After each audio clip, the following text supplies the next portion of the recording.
মাননীয় স্পিকার, আজকের এই সংসদে দাঁড়িয়ে যখন আমার দলের প্রধানমন্ত্রী স্পষ্ট করে বলে যান যে আপনারা কেন আজকে এই যুদ্ধবাদীর বিচার বানচাল করতে যাচ্ছেন কিংবা আপনারা আমাদের সহযোগিতা করছেন না মাননীয় স্পিকার, সেই ক্ষেত্রে তারা কোনো ধরনের ব্যাখ্যা দিতে পারেনি। কেননা তাদের জন্য একজন বক্তব্য দেন আমরা যুদ্ধবাদীর বিচার চাই, আরেকজন একটি মঞ্চে গিয়ে দাঁড়ায় বলে যে আমরা যুদ্ধবাদীর বিচার চাই না। অর্থাৎ তাদের মধ্যে একটি মত ঐক্য নেই মাননীয় স্পিকার। অর্থাৎ তারা নিজেরাও জানে তারা রাজনৈতিক সাধ্যশীলের জন্য কি করতে যাচ্ছে।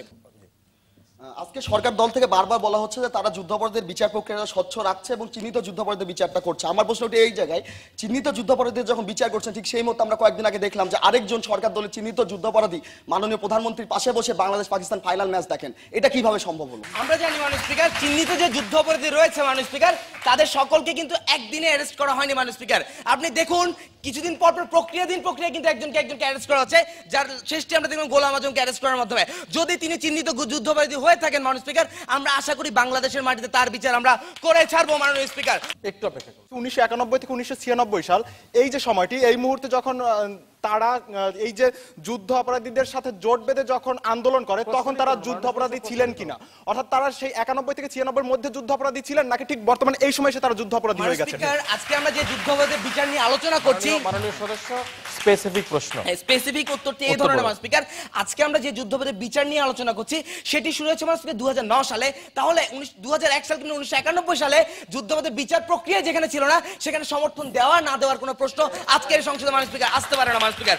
মাননীয় স্পিকার, এখন একটু লক্ষ্য করুন, আমি প্রশ্ন তুলেছিলাম সেটি হচ্ছে এরকম যে 91 থেকে 96 সালের মধ্যে যখন তারা এই যুদ্ধাপরাধীদের সাথে সংযুক্ত দলটির সাথে জোট বেঁধে আন্দোলন করলেন তখন তারা যুদ্ধাপরাধী ছিলেন কিনা নাকি আজকে হঠাৎ করে যুদ্ধাপরাধী ছিলেন, তাদের প্রশ্নটি ছিল, তার উত্তরটি ছিল এরকম যে তখন বিচার প্রক্রিয়া ছিল না, অর্থাৎ তখন বিচার প্রক্রিয়া ছিল না তাই তাদের সাথে আমরা জোট বাঁধতে পারবো।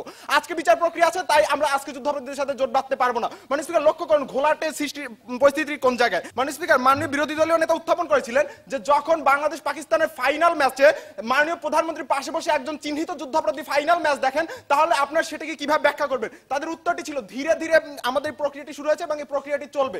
কিন্তু মাননীয় স্পিকার, প্রশ্নটি হচ্ছে এই জায়গায় আপনার যে প্রক্রিয়া সেই প্রক্রিয়া শুধুমাত্র যে বিরোধী দলীয় যে নেতারা আছেন তারাই কেন অন্তর্ভুক্ত হবেন, আপনাদের দলের যে নেতারা আছেন তারা কেন অন্তর্ভুক্ত হচ্ছেন না আপনাদের এই ধীরে ধীরে প্রক্রিয়াটিতে?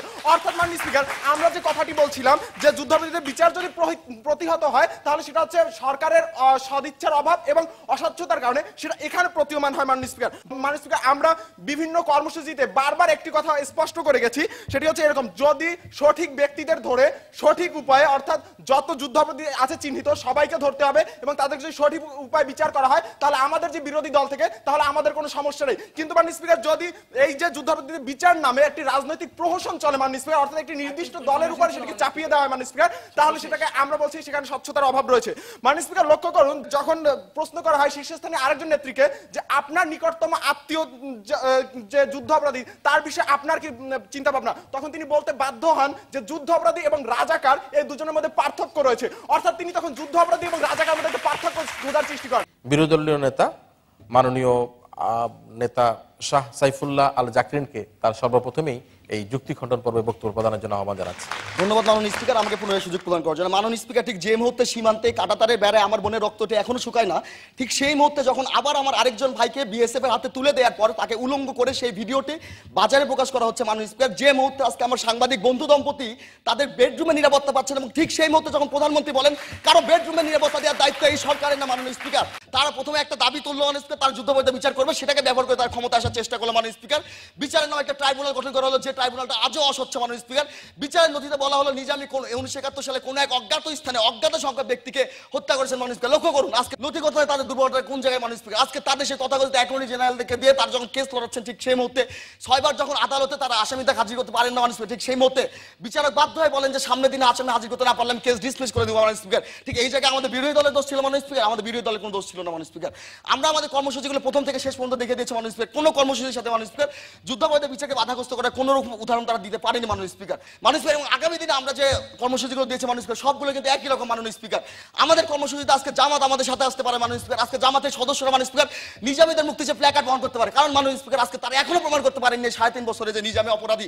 যতক্ষণ পর্যন্ত বাংলাদেশের আইন অনুযায়ী সে অপরাধী প্রমাণ হচ্ছে মাননীয় স্পিকার, সে কিন্তু অপরাধী না মাননীয় স্পিকার। অর্থাৎ আজকে তারা যদি অপরাধী তাদেরকে প্রমাণ করতে পারে ঠিক সেই মুহূর্তে যদি আমরা তাদের সাথে জড়িত থাকি তাহলে আমরা বলতে পারতাম যে হ্যাঁ আজকে আমরা ভুল করছি। তো তারা যখন অপরাধী প্রমাণ করতে পারে না তখন তার দলের সদস্যরা অবশ্যই তার জন্য প্ল্যাকার্ড বহন করতে পারে মাননীয় স্পিকার। অর্থাৎ আজকে সামগ্রিকভাবে এই বক্তব্যটির দিক তাকালে মানুষের সুস্পষ্টভাবে বোঝা যায় এই প্রস্তাবটি এই সংসদে গ্রহণ হওয়ার কোনো যোগ্যতা রাখে না। ধন্যবাদ মাননীয় স্পিকার। ধন্যবাদ সবাইকে। এটি একটি মক পার্লামেন্ট, যে পার্লামেন্টে আজকে সরকারি দল থেকে প্রস্তাব উত্থাপন করা হয়েছিল যুদ্ধ অপরাধীদের বিচার প্রতিহত করার জন্য বিরোধী দল বিভিন্ন কর্মসূচি দিচ্ছে। যারা প্রস্তাবের পক্ষে আছেন তারা হ্যাঁ বলুন, এবং আজকের এই প্রস্তাবের বিপক্ষে যারা আছেন তারা না বলুন। আমরা দেখতে পাচ্ছি আমাদের এই ছায়া সংসদে, এই মক পার্লামেন্টে এই প্রস্তাবটি এই সংসদে গৃহীত হয়নি। অর্থাৎ আজকের বিজয়ী দল বিরোধী দল ইস্টার্ন ইউনিভার্সিটি ঢাকা, তাদেরকে অভিনন্দন জানাই।